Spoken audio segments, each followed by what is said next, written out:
Today, I am finishing my Iowa bucket list. Now, I do feel like I've done a lot in the year and a half that I've lived here. I have done trains, pirate festivals, tulip festivals, so much food, alpacas, the list goes on. And actually, not to brag, but a lot of people who have lived in Iowa for years said that I have done more than they have done their whole time living here. And I'm kind of proud of that because I feel like that was a personal goal of mine, was to explore Iowa as much as possible and make the most of it. And I feel like I really did that. However, there were 3 things on my list that I really wanted to do that when I found out about the job and when I accepted it, I was like, I have to do that before I leave.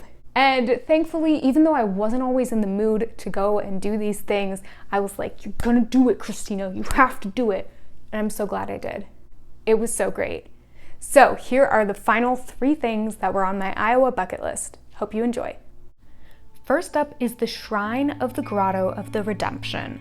This is the world's largest man-made grotto and located only 3 hours from Des Moines. It is encrusted with stones, with at least 1 from every country and 1 from every state.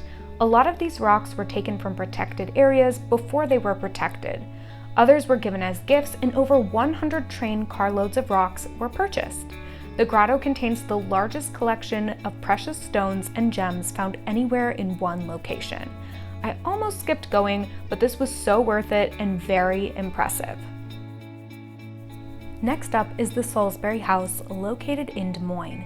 This impressive English-style house was built in the 1920s and is filled with collectibles.